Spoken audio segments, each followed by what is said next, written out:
gente trabalha com vários outros fungos. Esse local aqui é utilizado principalmente para o pessoal do melhoramento, um trabalho junto com a fitopatologia. Então, no programa de melhoramento da Embrapa, a questão da resistência a doenças é considerado sim, muito importante. Pessoal, estou aqui na Embrapa Soja, em Londrina. Estamos aqui, vamos fazer uma entrevista aqui com a Claudine Seixas, que é pesquisadora da Embrapa, já há 13 anos aqui em Londrina. Trabalha com fitopatologia, basicamente, e tem um trabalho também com produção e acompanhamento de lavouras com soja orgânico. Tudo bem, Claudine? Me diga uma coisa, na tua opinião, nesses anos todos, qual foi, assim, ou quais são os maiores desafios para um agricultor que está fazendo agricultura convencional transformar em agricultura orgânica na cultura da soja?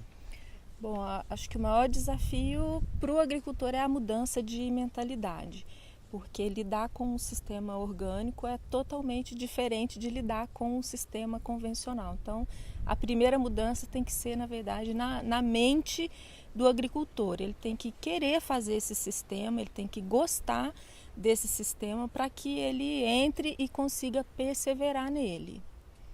Legal, mas assim, a gente escuta aí no mercado de que tem uma sobrevalorização de soja orgânica. Você parece que aqui também recebe algumas demandas da sociedade para querer comprar semente orgânica e produtos de soja orgânico, né? Como é que é isso hoje aqui na Embrapa?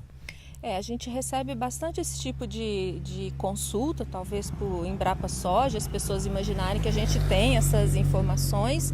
Realmente a gente tem alguns contatos de produtores, de empresas que têm a soja orgânica, alguns outros produtos, mas a gente não tem uma ação direta sobre isso. Nós apenas repassamos alguns contatos que nós temos e deixamos as pessoas negociarem. A visão que nós temos é de que a demanda está maior do que a oferta.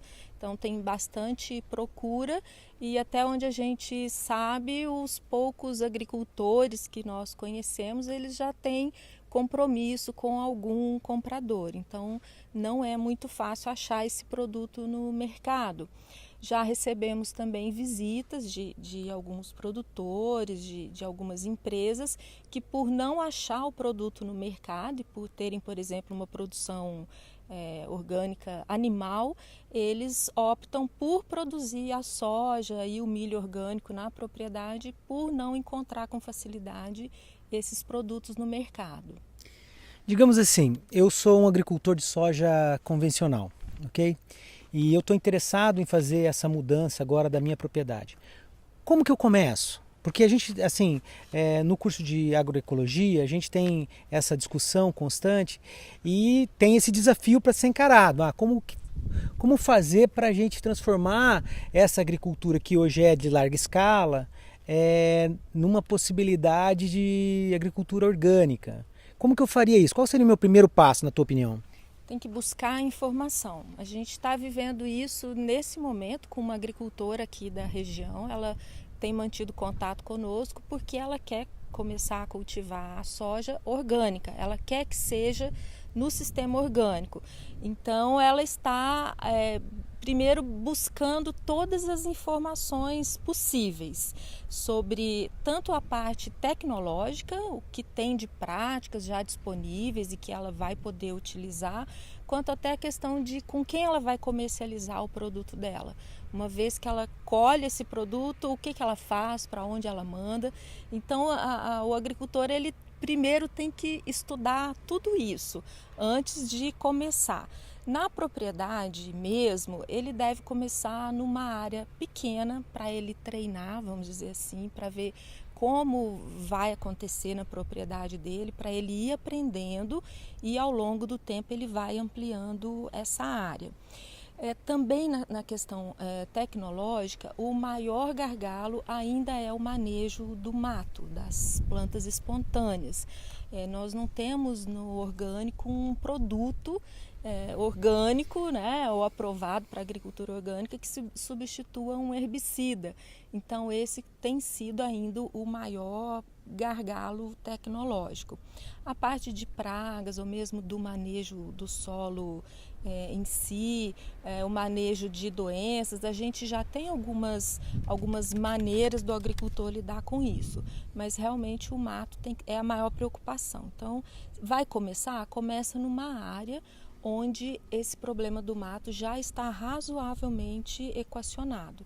E aí ele vai poder utilizar ou pensar, planejar o uso de plantas de cobertura, algumas estratégias assim para auxiliá-lo, né? É impossível eliminar completamente o mato.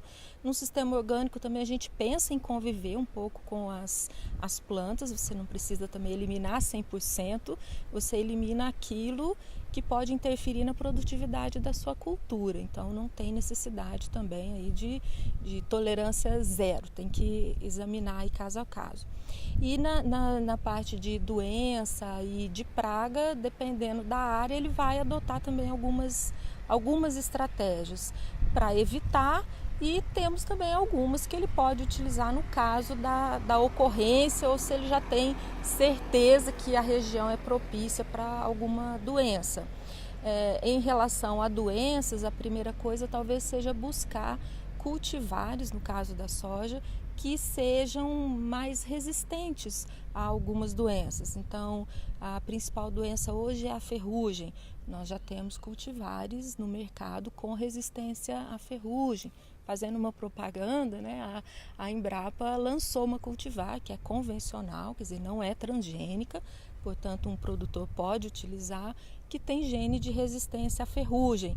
Então já seria assim uma preocupação menor se o agricultor usa uma cultivar desse tipo. No caso das pragas, existem alguns extratos, existem também armadilhas, também existem vários trabalhos muito interessantes com homeopatia.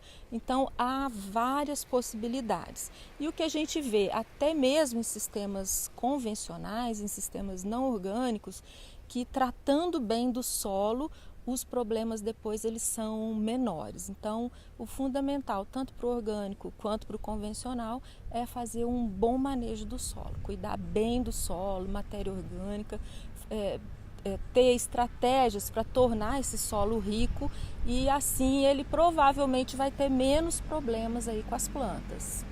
A gente conversava há pouco também sobre a questão da rotação da cultura, né?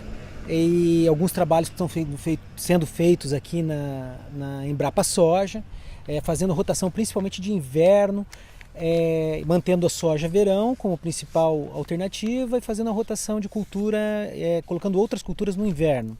Você acha que essa prática ela é uma possibilidade quando a gente pensa em soja agroecológica? Essa prática é fundamental para a soja agroecológica.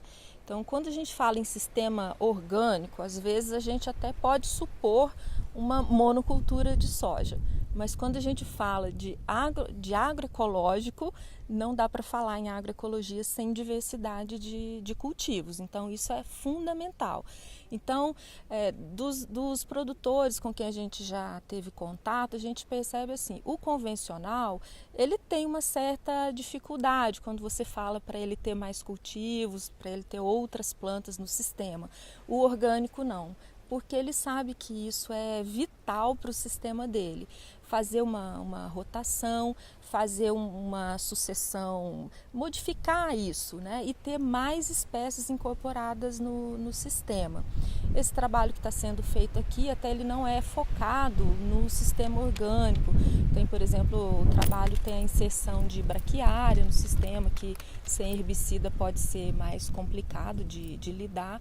Então veja que mesmo não mexendo na safra de verão, mas incorporando outras espécies, aumenta a rentabilidade do agricultor, porque mesmo ele tendo uma espécie que ele não vai colher, ele não vai comercializar diretamente, aumenta a produtividade da soja, aumenta a produtividade do milho, e também os resultados mostram uma melhoria no caso de ocorrência de doenças causadas por fungos de solo. Então, essa diversidade ela é importante em qualquer sistema, mas no orgânico, sem ela, vai ser muito mais difícil. Que legal. E Me diga uma coisa, nós tivemos um primeiro avanço da agricultura pensando em mecanização, né? Num segundo momento, a gente veio com um avanço que foi de agricultura de plantio direto. E depois vieram os transgênicos. Você acha que agora é o momento da gente pensar na agricultura biológica? A gente está trabalhando mais profundamente na biologia do solo, até no que diz respeito a essa tecnologia que vocês estão adotando agora, de rotação de inverno, eu imagino que com essa diversidade de plantas você acaba tendo outra fonte de acordar outros micro-organismos que normalmente não estariam acordados no solo e que poderiam estar sendo beneficiados por esses exudados, esses assim, no linguajar popular, essas soluções que a planta está despejando no solo. Como está sendo feito por plantas diferentes nesse caso, você provavelmente está acordando outros micro-organismos de solo. Sim. Você acha que essa é talvez a nova barreira de desenvolvimento para a agricultura moderna? Pode ser essa questão do cuidar melhor do solo, né? Com certeza isso é uma tendência, porque a gente tem visto, mesmo surgindo essas tecnologias, como as culturas transgênicas e algumas outras coisas, que mesmo assim às vezes ocasionam outros problemas, enfim, ainda não ultrapassamos uma determinada barreira de produtividade, mesmo com essas tecnologias. Então, provavelmente nós estamos precisando voltar a nossa atenção para o solo, então para retomar, por exemplo, ou mesmo adotar novas práticas que melhorem a qualidade do solo, né? Já dizia aí um filósofo, não vou citar para não correr o risco da minha memória me trair, mas enfim, já foi dito há muitos e muitos anos atrás que a planta é um animal invertido, quer dizer, a boca dela está no solo, está para baixo, então nós precisamos cuidar bem do solo para que a planta seja uma planta mais vigorosa e assim ela mesma possa suportar alguns problemas, alguns estresses do ambiente. Na tua experiência com soja e manejo agroecológico de soja, né? Vamos falar, você falou a primeira etapa seria a gente cuidar para ter um melhor controle de plantas daninhas, né? Fazer um planejamento, começar em áreas pequenas, depois dessas áreas pequenas você ir crescendo dentro da propriedade, esse manejo, tendo essa convivência em alguns casos com outras plantas daninhas. Com relação a doenças agora, vamos falar sobre a parte de fitopatologia, né? Que é a tua principal fonte de dedicação aqui na Embrapa, pelo que a gente conversava um pouco mais cedo, você falava sobre isso. Qual é o principal desafio para uma agricultura orgânica ou agroecológica da cultura da soja com relação a controle ou convivência com doenças das plantas de soja? Então, no caso das doenças, a ferrugem é a principal doença em qualquer cultivo de soja, mas a gente pode utilizar, por exemplo, produtos à base de cobre, que são permitidos em agricultura orgânica e eles são os chamados protetores, quer dizer, eles podem reduzir a incidência da ferrugem e de outras doenças também. Então, essa seria uma possibilidade. E há aí outros estudos com homeopatia, com extratos de plantas. Então, existem aí possibilidades para manejar a ferrugem e evitar a perda. Lembrando também que não é o fato da simples ocorrência da ferrugem que já está garantido que vai ocorrer uma perda de produtividade. Depende muito de quando a doença ocorre. Uma estratégia que é recomendada também para qualquer agricultor é plantar cedo, é utilizar uma cultivar precoce. No nosso estado nós temos o vazio sanitário, então nós não temos a ferrugem acontecendo muito cedo. Então muitas vezes o agricultor pode até escapar da ferrugem, ou quando ela chega, a soja já pode estar bem adiantada e isso também vai facilitar o manejo da doença. Então tem aí estratégias que a gente pode utilizar para evitar perder com a ferrugem asiática. Bacana. Uma outra coisa que é interessante também a gente observar, Na atual cultura, né, pensando na soja convencional, a gente está adotando hoje uma prática de pulverizações, principalmente para fungicida, no caso do controle da ferrugem, uma prática de pulverização que as grandes indústrias chamam de preventiva. Né?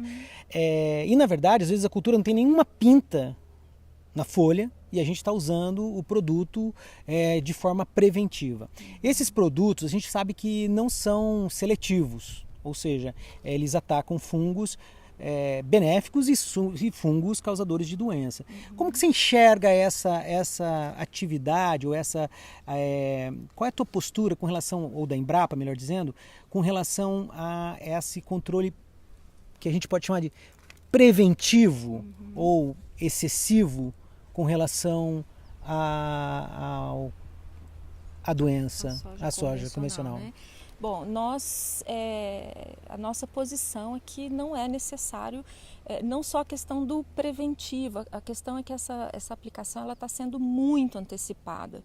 Então ela está sendo feita num momento em que muitas vezes não tem doença na lavoura, ainda vai demorar para chegar e nenhum produto dá um residual muito grande. Então, a nossa posição é que o agricultor ele deve monitorar e utilizar um bom produto quando de fato existe o risco de ter a doença na lavoura. Então, como a gente está vendo esse problema da resistência do fungo, da ferrugem aos fungicidas, então, e não temos muitas opções, então é extremamente importante que esse uso seja racional, que ele seja adequado. Até porque esse fungicida, esses produtos estão sendo lançados no ambiente, eles podem estar atingindo outros fungos e também selecionando essas populações para resistência.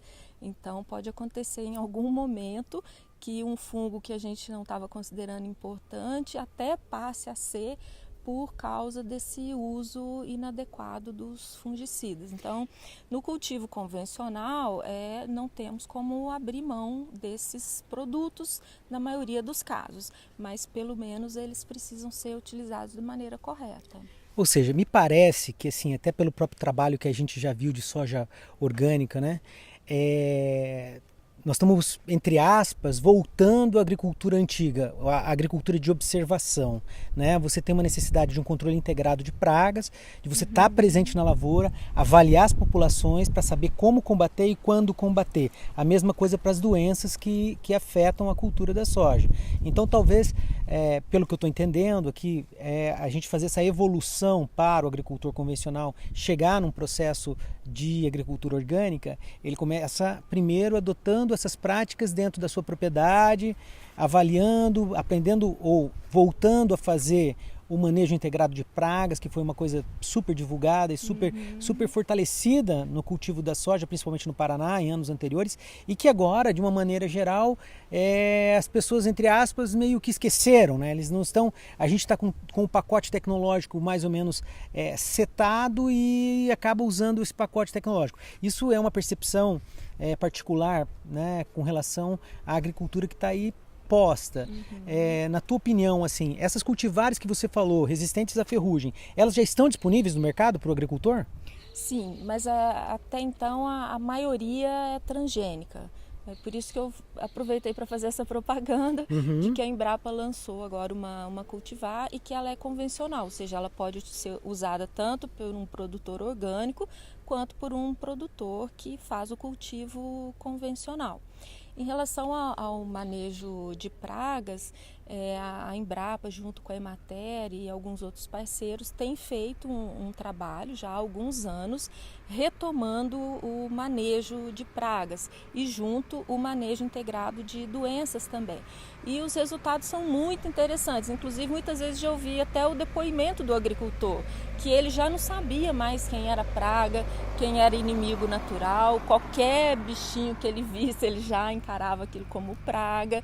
Enfim, então a gente tem visto e com resultados muito bons, ou seja, o objetivo não é aumentar a produtividade, fazer esse uso racional dos produtos, mantendo a produtividade, mas no final sobrando mais dinheiro no bolso, porque ele deixou de fazer várias aplicações e de usar vários produtos. Então, são vários benefícios que os agricultores, isso tem sido feito em área de agricultor, em unidades de referência. Então, ele vê de perto tudo isso e ele tem, então, reaprendido a observar o que está acontecendo na lavoura dele. Então, muitas vezes o que acontece é que o agricultor ele fica inseguro por não ter a informação de dizer, não, eu não vou aplicar.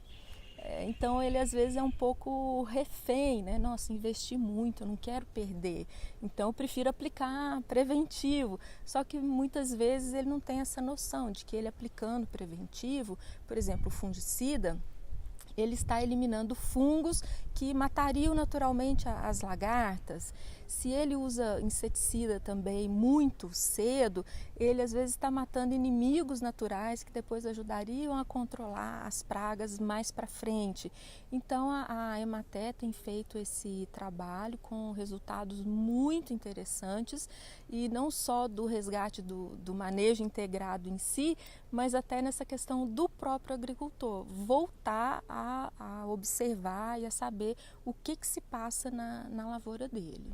Que legal, hein? Então a gente tem aqui um resgate da tradição de cultivo, né? A gente pode chamar isso dessa maneira, né? Essa transição talvez para a agricultura orgânica, esse passo a passo, ele passa pelo resgate, pela educação, melhor dizendo, né? Pela informação dos produtores. Esses cursos aí de detecção, de identificação de pragas, identificação de doenças, a Emater junto com a Embrapa tem algum trabalho voltado ao agricultor?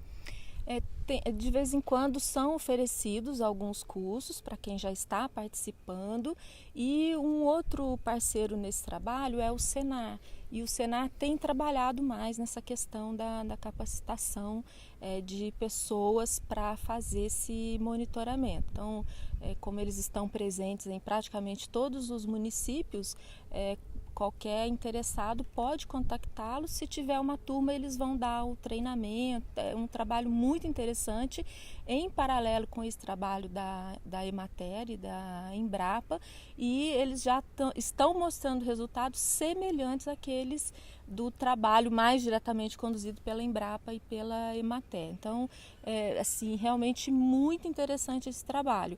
E lembrando que quando a gente fala aí de conversão de sistema, esse é o primeiro passo, né? Que é maximizar o uso dos insumos.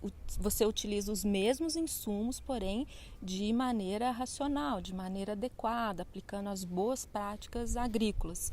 O segundo passo aí já seria substituir esses insumos, e o terceiro sim seria redesenhar o sistema, tudo isso da diversidade, enfim, redesenhar mesmo a propriedade, aí colher os vários frutos que a diversidade traz para uma propriedade.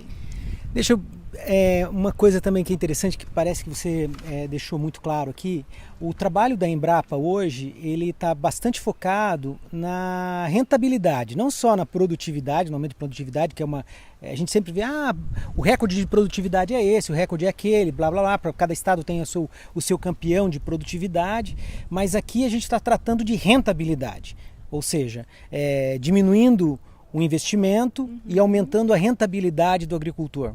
É isso mesmo? Não é que a gente não se preocupe com a produtividade. Sim, existe essa preocupação. O que eu quis dizer, assim, o foco no caso do projeto, né, do MIP e do MID, não é aumentar a produtividade, é manter. O agricultor produz normal, do jeito que ele está acostumado em termos de produtividade, mas utilizando menos recursos. Então, portanto, sim, estamos falando de rentabilidade. Legal. Não estamos abrindo mão da produtividade, mas estamos agregando esse pensamento. Tá, eu produzi muito, mas quanto me sobrou no final? Então, muitos agricultores produzem muito, mas não está sobrando muito no final. Entendi. Então, a gente tem visto a experiência de quem está nesse trabalho do MIP e do MID produzindo muito também, do jeito que eles estão acostumados. Porém, sobrando mais no final lá. Quando ele colhe tudo, ele vai colher um pouco mais do fruto financeiro também. Maravilha. Essa variedade que você falou que a Embrapa lançou de soja convencional, resistente à ferrugem, se o produtor quiser comprar, onde é que ele pode encontrar e qual variedade é essa? É a BRS 511, então ela já está aí com os sementeiros. A minha sugestão, não vou saber agora de cabeça, mas entrar no site da Fundação Meridional e lá é possível encontrar os agricultores que estão produzindo essa variedade aí para a próxima safra. Vale a pena experimentar. Estive aqui agora com Claudine Seixas, pesquisadora da Embrapa, da fitopatologia, e fazendo essa entrevista aqui, trazendo um novo horizonte aí para a nossa produção agroecológica de soja no Brasil. Esses pontinhos alaranjados. Ferrugem mais oídio. Aqui Os tem pontos ferrugem. laranja é ferrugem e a parte branca é o oídio.